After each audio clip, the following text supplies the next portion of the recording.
Hey guys, what's going on? I got my friend Lena with me today, and we're going to cover some more on those wrestling takedowns because obviously I can see you guys are really interested in those details. I think a lot of people, there's a lot of great wrestlers out there, but they just never get the chance to get into those really tiny details like I can. So I've shown how to do a penetration step, and I got some feedback online, but I want to explain like why I do my penetration step differently than like a pure wrestler. So just to kind of recap, I do my penetration step standing, and then I like to change my level. And I do that for a few different reasons, which I'll get into. But if you do like wrestling, if you have like a wrestling freestyle background or folk style in America, a lot of times they'll change their level first, okay? So let me just get into what changing your level means, because that's kind of like the big part of this video. What does changing your level mean? So all that means is that I'm bringing my hips down. And I like to go as low as possible. Some other people, they have to go a little bit higher. Maybe they don't have as much mobility in their hips, so you can't go as low. So whatever you would feel comfortable like doing a squat, that's how I would change your level, how low I would change your level, okay? So I change my level by bringing my hips down, okay? So that's the level change. And what I'm trying to do, like I have Luna here, I'm trying to get under her hips. You see right now our hips are relatively the same level. So I want to bring my hips lower than her body, okay? And that opens up a clear path to her legs. And you see her arms are kind of high. I want to go under her arms or through her arms, okay, to her legs. And so that level change is how you're going to get under somebody. If you just try to shoot straight, it's really tough to get past their arms and also their head. You see, she has a lot of defenses here. But the lower I get, I'm kind of going under, okay? All right, so we're gonna look at both of those level changes again. So again, guys, make sure you're close enough to touch your opponent, your partner, because if I'm too far away and I shoot, she's gonna have enough time and space to sprawl or move out of the way. So there's this sweet spot when I'm close enough to touch her. When I shoot, I'm gonna be able to get in very deep and control her legs and finish, okay? So with that level change, I like to keep standing and take a step forward to close that distance. So for my last few videos, this is called the penetration step. And so what I'm trying to do, guys, is get my leg between her legs, okay? And it doesn't have to be like super deep, like all the way in. You know, that's kind of, if you get that far, that's really great, but you know, you're not always gonna get that close. It's just, I just want to close that distance. The closer I get, the better it's gonna be, okay? And so I take a step forward and then I change my level. And from here, we've done this before, guys, I'm shooting my knee towards the mat and picking my ankle off the ground, okay? So my knee is gonna shift straight to the floor, okay, between her legs. Okay, and then from here, I can finish my double leg, okay? So one more time. So I'm stepping first. That's the way I like to do it, guys. I like to step first, and then I change my level, okay? So I'm stepping first. In a real match, I would have to get rid of her arms somehow, you know, maybe pull them open or push them up. And I would do that with my penetration step, and then I change levels, okay? From here, I'm shooting my knee straight towards the mat. And it's really important that knee needs to go straight. A lot of guys, their knee is kind of going all over the place. But whatever direction your knee goes, that's the direction your body's gonna go, okay? So be very mindful. Boom. From here, I bring my back leg up, and I can keep driving, or I really like to turn the corner as much as possible. And take her down, okay? So now I'm gonna show you how wrestlers do it, like pure wrestlers do it, and it's reverse with them. So with wrestlers, their range of shot is very low because if they're fighting someone really good, their arms are always going to be in the way, so they have to start lower. If you watch a wrestler stance, they're kind of low, crouched over, you know, very low like this, right?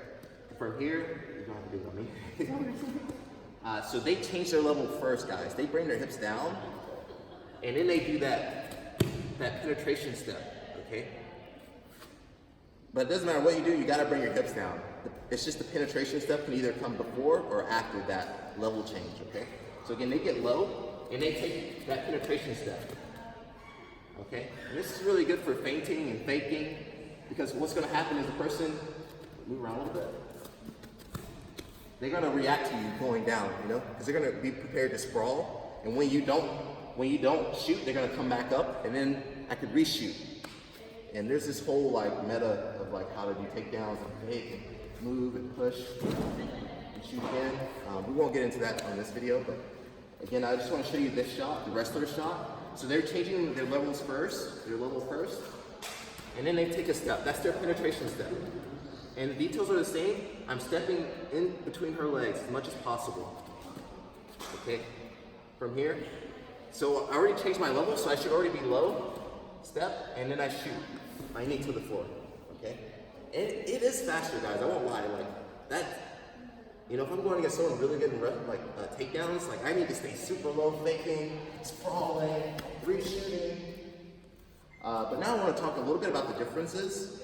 If you do like any type of like MMA or Muay Thai, you can't always cross over that those wrestling techniques. Because say I'm sparring with someone and I'm low like this, I'm in range of her knees, she can knee me in the head, boom, she can punch me. So, you know, if you're just doing a pure grappling match, of course you can stay low like this all day. But say you're adding strikes into your training, you don't want to stay that low, guys. You're going to be an open target. So if you were really low, you know, they're just going to tee off on you. So one thing I'm really conscious of, and it's kind of like how old school jiu-jitsu is, it always goes back to like, would this move be useful in the fight? You know, that goes for close guard, mount, taking the back. It should always kind of go back to like, man, can I use this in a fight? Would this work in a fight? You know, and that's how I learned coming up. Like, there was no like disconnection between self-defense and like the sport. It should all kind of relate back to each other. So I wouldn't do a move that's so far flung to where like, you know, if I was fighting someone or someone's like trying to fight me, that I would get hurt trying to do like some crazy move. It should always go back to like, is this useful in the fight? So that's kind of why I do my level change after I penetrate, because I want to keep myself as upright as possible, okay? And so when I do that penetration step, imagine you were doing striking. Okay, versus if I change my level, they can see the level change coming, change your level on me. And so they might catch that timing. And so if you're doing like more mixed martial arts, more striking, I feel like it's a little bit better to keep a more upright stance. And then I take a penetration step, and when I'm ready, I shoot. Okay, and that way, say it didn't work, I can come back up, and I'm already in a really good stance. And this is important in jiu-jitsu too, because in jiu-jitsu, we don't want to stay too low, because if you stay very low, you know, you start opening yourself up for front headlocks and guillotines and different submissions. So just be mindful of your level change. Again, if you're just doing like a, you know, MMA, or if you're going to do like a grappling event, ADCC, IBJJF or something, man, you can stay low all day. But if you're going to add like striking or something to your martial arts, you probably want more of an upright stance, okay? And you use your level change sparingly, okay? So in like striking, I would never be this slow. I'm going to get killed. You know, maybe in boxing you can, but they can't kick you in boxing. Or a street fight, there's no rules, so I'll probably keep my hands up. All right, so again, my level change, I like to do it after penetrating, doing the penetration step, and then level change. Okay, that way I can always back out if it doesn't work. But you can do the level change first, guys, and stay low, and then take that penetration step. Oh, and then you can finish, okay? So it doesn't matter what technique I show, you should feel comfortable in both ranges, all right, guys? So now I'm gonna have Lena give it a try and see what she can do. So the first one I'm gonna have you just do, like shoot on. So I'm just gonna have you do a double leg. You're gonna change do a step first and then change your level. There, and now you're gonna shoot. Okay, and there's different ways to finish it, but once she gets in on me, that's it. Now I'm having you you're gonna stay low, change your level, now take a step. Do the first one again. So step first. Okay. second one, so you change your level first, then step. Okay. I think the wrestling one, the one where you change your level and then you step, is faster because your hip's already kind of loaded. But again, you might be telegraphing in like striking or some of the jiu-jitsu matches where the guys kind of, they don't have to do a takedown, they just got to grab your neck to that front headlock, front guillotine attack. So one more time. So step first, change level. The second one, change your level first. Get even lower for your level change. I will force you all the way down, like a deep squat. Yeah, there. Now let's take a step. There. That was faster. One more time. Yeah. Because when you're here, your legs are kind of already loaded. And you're already falling. Here it might be a little bit harder. I think people have trouble covering that distance. So when I step, I kind of do it all together. Step and then lower. Boom. Okay. But guys, you should be good at both, all right? Don't just pick one technique and stick with that technique forever. Experiment. That's the most important thing I can tell you. You know, whatever moves we show you on YouTube or online, always try to practice them. See what works for you, because your body's different than mine. You're gonna be different than Luna too. So just try it, guys, all right? Let me know how it works. Until next time, peace out. Peace.